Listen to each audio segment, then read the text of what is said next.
Hello everyone, स्वागत है आप सभी का मेरे channel crash knowledge with Anshu में। आज हम लोग करने जा रहे हैं स्पीडी के सामान्य ज्ञान अध्ययन का कुछ टॉपिक्स। तो चलिए स्टार्ट करते हैं। आज का हमारा टॉपिक्स है राष्ट्रीय प्रतीक एवं उनके चिन्ह।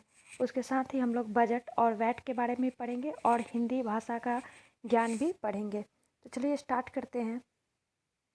सबसे पहला है भारत का राष्ट्रीय ध्वज तिरंगा है, जिसकी लंबाई तथा चौड़ाई का अनुपात 3:2 में है। तो भारत के राष्ट्रीय ध्वज तिरंगा है और इसकी लंबाई तथा चौड़ाई का अनुपात 3:2 में होता है, जिसमें सबसे ऊपर केसरिया रंग होता है, बीच में सफ़ेद रंग की पट्टी होती है और सबसे नीचे हरे रंग की पट्टी होती है। तिरंगे के बीच में एक चक्र है जिसका रंग नीला है तथा इसमें 24 तीलियाँ होती है। तो तिरंगे के बीच में एक चक्र है जिसका रंग है नीला तथा उसमें 24 तीलियाँ होती है। राष्ट्रीय ध्वज के निर्माता के रूप में पिंगली वेंकैया को जाना जाता है। राष्ट्रीय ध्वज के निर्माता जो हैं पिंगली वेंकैया थे। राष्ट्रीय ध्वज का प्रारूप संविधान निर्मात्री सभा द्वारा 22 जुलाई 1947 को अपनाया गया था। तो राष्ट्रीय ध्वज को कब अपनाया गया था, तो ये बहुत ही इंपॉर्टेंट हो जाता है। 22 जुलाई 1947 को संविधान निर्मात्री सभा द्वारा अपनाया गया था। ये डेट याद रखिएगा, बहुत सारे एग्जाम में पूछ दिए जाते हैं और जिसमें स्टूडेंट्स कंफ्यूज हो जाते हैं। और सभी लोगों को इसे ससम्मान फहराने की अनुमति 26 जनवरी 2002 से प्रदान की गई है। राष्ट्रीय ध्वज को सभी आम नागरिक 26 जनवरी 2002 से ससम्मान फहराने की अनुमति दी गई है। भारत का झंडा गीत जो है वो विजय विश्व तिरंगा प्यारा है। झंडा गीत कौन सा है, तो ये है विजय विश्व तिरंगा प्यारा, जिसकी रचना श्यामलाल गुप्त पार्षद ने की थी। झंडा गीत की रचना जो है श्यामलाल गुप्त पार्षद ने की थी। और ये कौन सा है झंडा गीत, विजय विश्व तिरंगा प्यारा। भारतीय राष्ट्रीय कैलेंडर जो है वो शक संवत पर आधारित है।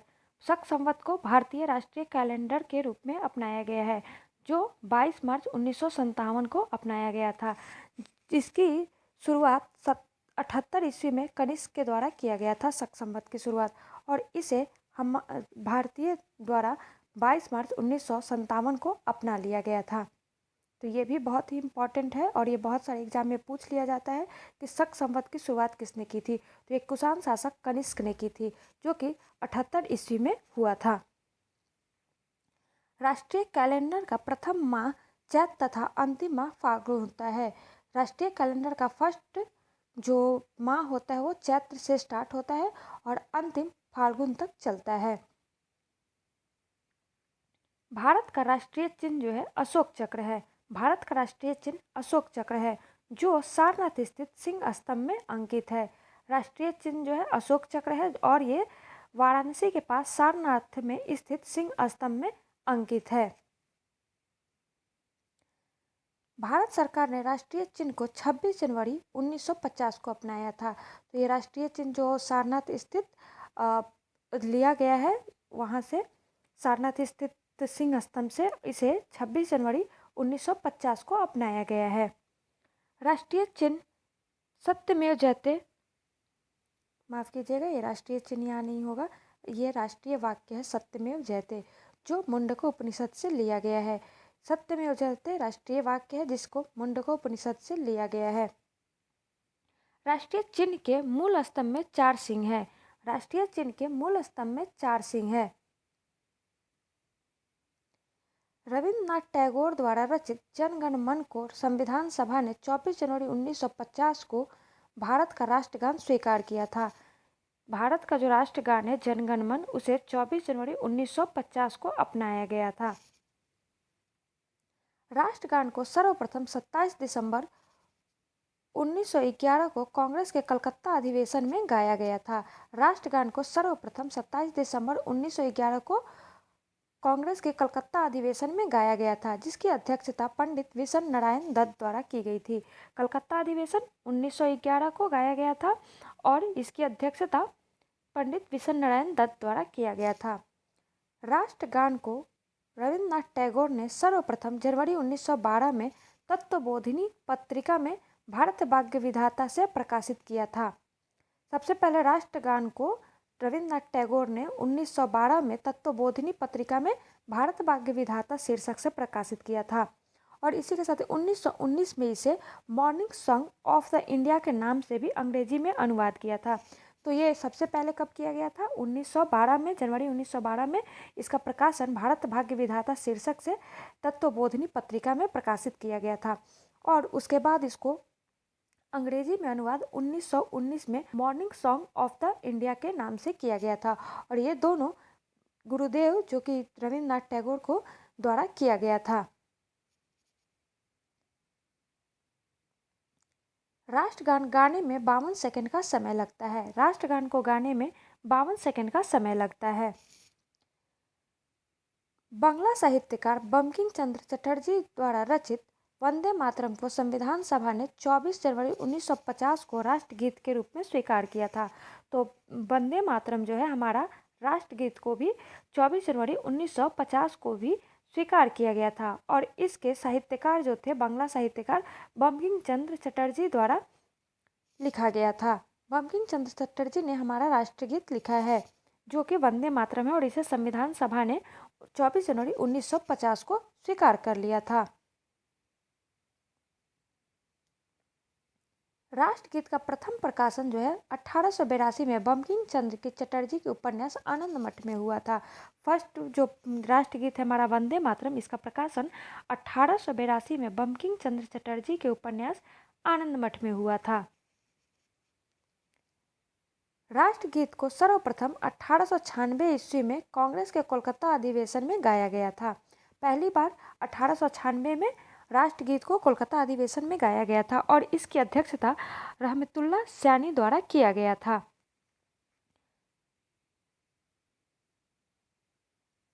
राष्ट्रगीत के प्रथम गायक ओंकार ठाकुर थे जिनकी धुन जदुनाथ भट्टाचार्य ने बनाया था। राष्ट्रगीत के प्रथम गायक जो है ओंकार नाथ ठाकुर थे जिनकी धुन कौन किया था? यदुनाथ भट्टाचार्य ने बनाया था। राष्ट्रगीत का अंग्रेजी अनुवाद अरविंद घोष ने तथा उर्दू अनुवाद आरिफ मोहम्मद खान ने किया था। राष्ट्रगीत का अंग्रेजी में अनुवाद अरविंद घोष ने किया था, वहीं उर्दू अनुवाद आरिफ मोहम्मद खान ने किया था। राष्ट्रगीत को गाने में 65 सेकंड का समय लगता है, वहीं राष्ट्रगान को गाने में 52 सेकंड का समय लगता है। संसद के अधिवेशन का प्रारंभ जन गण मन जो कि हमारा राष्ट्रगान है तथा समापन वंदे मातरम जो कि राष्ट्रगीत से होता है। संसद का जो अधिवेशन शुरू होता है तो उसकी शुरुआत जन गण मन से शुरुआत होती है तथा समापन वंदे मातरम से होता है। अब हम देखते हैं राष्ट्रीय पुष्प।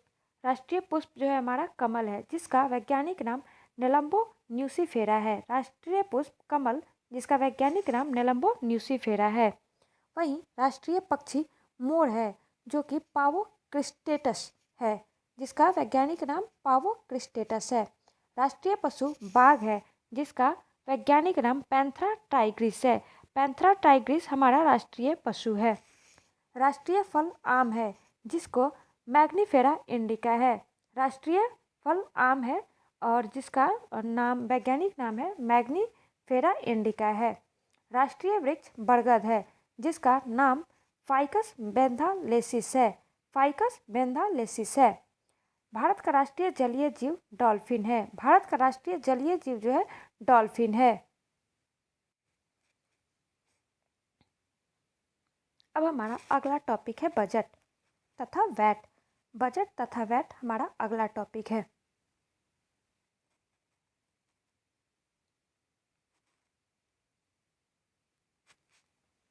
तो देखते हैं बजट को। बजट शब्द जो है फ्रेंच शब्द बुजेट से बना है। बजट शब्द जो है फ्रेंच एक शब्द है बुजेट, उसी से बना हुआ है और जिसका अर्थ होता है चमड़े का थैला। बुजेट जो कि फ्रेंच शब्द है उसका अर्थ होता है चमड़े का थैला। सर्वप्रथम बजट का शब्द का प्रयोग 1803 ईस्वी में फ्रांस में आय व्यय के रूप में प्रारंभ हुआ था। सर्वप्रथम जो है बजट शब्द का प्रयोग फ्रांस में आय व्यय के रूप में किया गया था। बजट का प्रारंभ इंग्लैंड को माना जाता है। बजट का प्रारंभ इंग्लैंड को माना जाता है। भारत में बजट प्रणाली का संस्थापक एवं जन्मदाता जेम्स विल्सन को माना जाता है। भारत में बजट प्रणाली का संस्थापक जो है और इसके जन्मदाता जेम्स विल्सन को माना जाता है। बजट समवर्ती सूची में आता है। बजट किस में आता है? तो बजट जो है समवर्ती सूची में आता है। आम बजट को लोकसभा में पेश किया जाता है। आम बजट को लोकसभा में पेश किया जाता है। वर्ष 2017-18 में सामान्य बजट को वित्त मंत्री फरवरी माह के प्रथम कार्य दिवस यानी कि पहले फरवरी माह के अंतिम कार्य दिवस को पेश किया जाता था, जो कि 17-18 से सामान्य बजट को फरवरी के प्रथम कार्य दिवस को पेश किया जाता है, जो कि पहले फरवरी माह के अंतिम दिन को पेश किया जाता था। वित्तीय वर्ष 1 अप्रैल से प्रारंभ होता है और ये 31 मार्च तक होता है। वित्तीय वर्ष 1 अप्रैल से 31 मार्च तक होता है।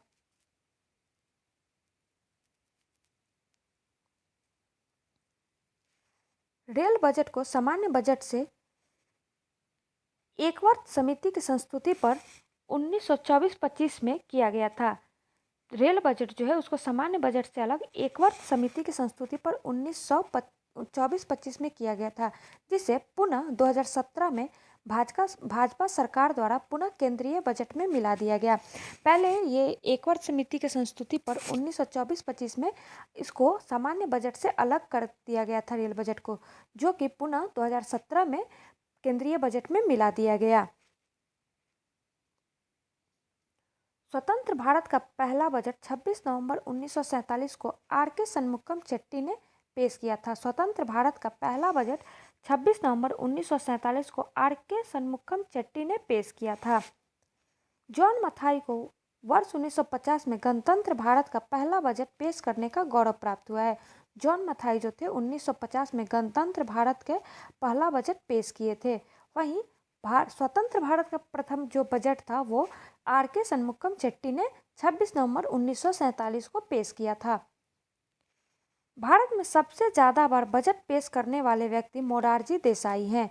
भारत में सबसे ज़्यादा जो बजट पेश किए हैं वो है मोरारजी देसाई, जिन्होंने कुल 10 बार बजट पेश किए हैं।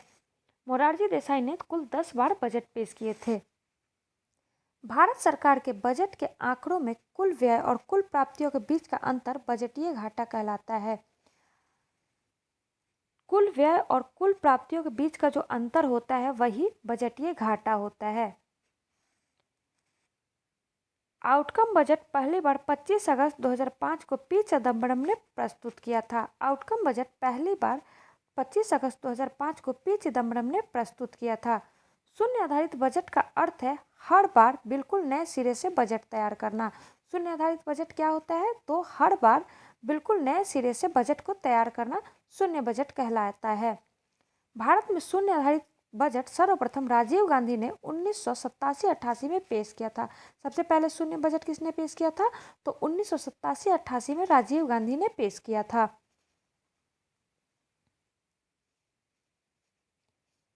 बजट पूर्व आर्थिक समीक्षा केवल लोकसभा में पेश किया जाता है, राज्यसभा में नहीं। बजट पूर्व की जो आर्थिक समीक्षा होती है वो केवल लोकसभा में ही पेश किया जाता है। संविधान का अनुच्छेद 112 में वार्षिक वित्तीय विवरण तैयार करने का उल्लेख है। अनुच्छेद 112 में वार्षिक वित्तीय विवरण, जिसे हम बजट के रूप में जानते हैं, तैयार करने का उल्लेख है। राज्य सरकारों की बजट के संबंध में व्यवस्था अनुच्छेद 202 में दी गई है। राज्य सरकार में बजट संबंध में व्यवस्था अनुच्छेद 202 में दी गई है। भारत में वैट अप्रत्यक्ष कर की संस्तुति 1976 में लक्ष्मीकांत झा समिति ने दी थी। वैट को की संस्तुति लक्ष्मीकांत झा ने 1976 में दी थी। वैट एक क्या है? एक अप्रत्यक्ष कर है, जिसका होता है फुल फॉर्म है वैल्यू एडेड टैक्स। वैट का संबंध बिक्री या व्यापार कर से था। वैट का संबंध जो है बिक्री या व्यापार कर से था। वैट जो है मूल्यवर्धित कर को सर्वप्रथम लागू करने वाला देश फ्रांस था। 1954 में सर्वप्रथम फ्रांस ने वैट को लागू किया था। भारत में वैट 1 अप्रैल 2005 में लागू हुआ। भारत में वैट कब लागू हुआ? 1 अप्रैल 2005 में। भारत में वैट 1 अप्रैल 2005 में लागू हुआ। वैट को सबसे पहले हरियाणा में तथा सबसे अंत में उत्तर प्रदेश में लागू किया गया था। वैट को सबसे पहले कहाँ लागू किया गया था? तो हरियाणा में, और वहीं सबसे आखिरी में उत्तर प्रदेश में लागू किया गया था। भारत में सेवा कर 1994-95 में प्रारंभ हुआ था। भारत में सेवा कर 1994-95 में प्रारंभ हुआ था। मोडवैट जो कि संशोधित मूल्य वर्धित कर को 1 अप्रैल 2000 को सेनवेट में परिवर्तित किया गया, जो उत्पाद कर से संबंधित है। मोडवैट क्या था? तो मॉडिफाइड वैल्यू एडिड टैक्स जिसको कहते हैं, उसको 1 अप्रैल 2000 को सेनवेट में परिवर्तित किया गया, जो क्या है? उत्पाद कर है। वही सेनवेट क्या है? Central value added tax. CENVAT का फुल फॉर्म होता है सेंट्रल वैल्यू एडिड टैक्स। वही मोडवैट का है मॉडिफाइड वैल्यू एडिड टैक्स। कर ढांचे में सुधार हेतु चलैया समिति का गठन अगस्त 1991 में हुआ था। बहुत ही इंपॉर्टेंट हो जाता है ये। कर ढांचे में सुधार के हेतु जो समिति बनी थी वो थी चलैया समिति। चलैया समिति जो है कर ढांचे में सुधार हेतु लाया गया था, और इसका गठन कब हुआ था? 1991 में।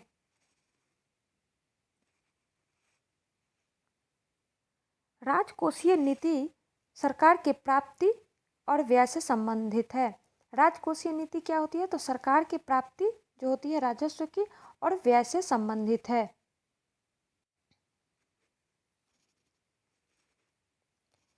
हमारा अगला टॉपिक है हिंदी भाषा का ज्ञान। संविधान के भाग 17 के अनुच्छेद 343(1) के अनुसार संघ की राजभाषा हिंदी और लिपि देवनागरी घोषित की गई है। संघ की राजभाषा कौन सी है? तो हिंदी, और इसकी लिपि जो है देवनागरी है। और ये संविधान के भाग 17 के अनुच्छेद 343(1) के अनुसार है। संघ की राजभाषा के रूप में हिंदी को 14 सितंबर 1949 को मान्यता प्रदान की गई थी। संघ की राजभाषा के रूप में हिंदी को 14 सितंबर 1949 को मान्यता प्रदान की गई थी। भारत में सर्वाधिक बोली जाने वाली भाषा हिंदी तथा दूसरा बांग्ला है। भारत में सबसे ज़्यादा कौन सी भाषा बोली जाती है? तो ये है हिंदी, और वहीं पे दूसरा सबसे ज़्यादा भाषा बांग्ला बोली जाती है। भारत की तेलुगु भाषा को इटालियन ऑफ द ईस्ट कहा जाता है। तेलुगु भाषा को इटालियन ऑफ द ईस्ट कहा जाता है। पंजाबी गुरुमुखी लिपि में लिखी जाती है। पंजाबी किस मुखी लिपि में लिखी जाती है? तो ये है गुरुमुखी लिपि में लिखी जाती है। संविधान के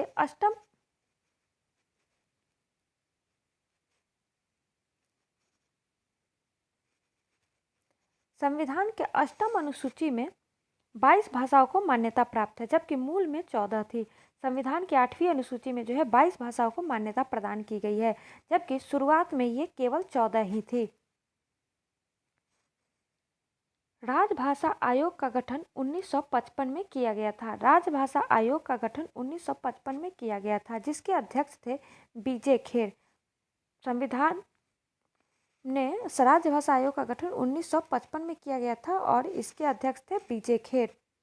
हिंदी दिवस के रूप में 14 सितंबर को मनाया जाता है। 14 सितंबर को हिंदी दिवस के रूप में मनाया जाता है। अंग्रेजी को अरुणाचल प्रदेश, नागालैंड एवं मेघालय में राज्य भाषा का दर्जा प्राप्त है। अरुणाचल प्रदेश, नागालैंड और मेघालय में अंग्रेजी को राज्य भाषा का दर्जा प्राप्त है। भारत के प्रथम राष्ट्रकवि मैथिली शरण गुप्त को आधुनिक युग का तुलसी कहा जाता है। भारत के प्रथम राष्ट्रकवि जो थे मैथिली शरण गुप्त को आधुनिक युग का तुलसी कहा जाता है।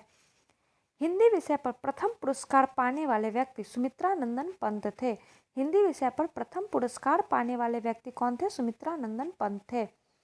आधुनिक युग की मीरा के रूप में महादेवी वर्मा तथा भारतीय आत्मा के रूप में माखनलाल चतुर्वेदी को जाना जाता है।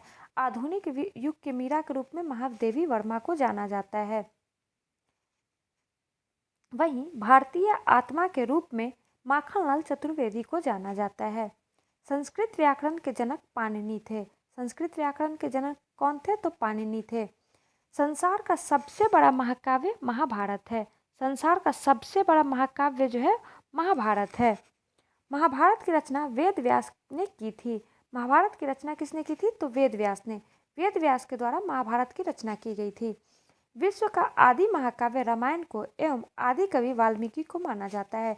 विश्व का आदि महाकाव्य रामायण को और आदि कवि वाल्मीकि को माना जाता है। रामायण मूलतः संस्कृत भाषा में तथा रामचरितमानस अवधी भाषा में लिखी गई है।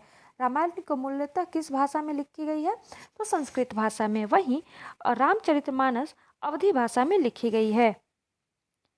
हिंदी का सबसे बड़ा महाकाव्य जो है पृथ्वीराज रासो है। हिंदी का सबसे बड़ा महाकाव्य पृथ्वीराज रासो है, जो कि चंद्रबरदाई के द्वारा लिखा गया है। हिंदी भाषा इंडो यूरोपियन से संबंधित है। हिंदी भाषा इंडो यूरोपियन से संबंधित है। कालिदास को भारत का शेक्सपियर कहा जाता है। कालिदास भारत के शेक्सपियर कहलाते हैं। सुमित्रानंदन पंत को सुकुमार कवि कहे जाते हैं। सुमित्रानंदन पंत सुकुमार कवि कहे जाते हैं। विश्व की सबसे प्राचीन भाषा सुमेरियन है। विश्व की सबसे प्राचीन भाषा कौन सी है? तो सुमेरियन है। केंद्रीय अंग्रेजी एवं विदेशी भाषा संस्थान, केंद्रीय अंग्रेजी और विदेशी भाषा संस्थान हैदराबाद में है, जबकि institute of advance studies Shimla में अवस्थित है। केंद्रीय अंग्रेजी और विदेशी भाषा संस्थान हैदराबाद में, जबकि institute of advance studies Shimla में है। भारत में आधुनिक शिक्षा के जन्मदाता चार्ल्स ग्रांट को माना जाता है। आधुनिक शिक्षा के जन्मदाता कौन थे? चार्ल्स ग्रांट, जो कि 1772 में थे। भारत का आइंस्टीन नागार्जुन को तथा कलम का सिपाही मुंशी प्रेमचंद्र को कहा जाता है। भारत का आइंस्टीन नागार्जुन को और कलम का सिपाही मुंशी प्रेमचंद्र को कहा जाता है। हिंदी में आशु लिपि के जन्मदाता राधेलाल द्विवेदी हैं। हिंदी में आशु लिपि के जन्मदाता राधेलाल द्विवेदी हैं। आशु लिपि को हम लोग शॉर्ट हैंड के नाम से जानते हैं। प्रथम हिंदू विधि निर्माता मनु थे। प्रथम हिंदू विधि निर्माता मनु थे। देश का प्रथम विश्वविद्यालय नालंदा है, जिसकी स्थापना गुप्त शासक कुमारगुप्त प्रथम ने 450 ईस्वी में की थी। देश के प्रथम विश्वविद्यालय नालंदा है और इसकी स्थापना किसने किया था? गुप्त शासक कुमारगुप्त प्रथम ने। कुमारगुप्त प्रथम ने नालंदा विश्वविद्यालय की स्थापना 450 ईस्वी में किया था। विक्रमशिला विश्वविद्यालय की स्थापना पाल शासक धर्मपाल ने 9वीं सदी में किया था। विक्रमशिला विश्वविद्यालय की स्थापना पाल शासक धर्मपाल ने 9वीं सदी में किया था। प्रथम हिंदी सम्मेलन भारत में 1975 ईस्वी में नागपुर में हुआ था। प्रथम हिंदी सम्मेलन जो है 1975 ईस्वी में नागपुर में हुआ था। वेटिकन सिटी में सभी भाषाएं मान्य है। वेटिकन सिटी जो है उसमें सभी भाषाएं मान्य है। इसी के साथ आज का ये सीरीज खत्म होता है। Thank you.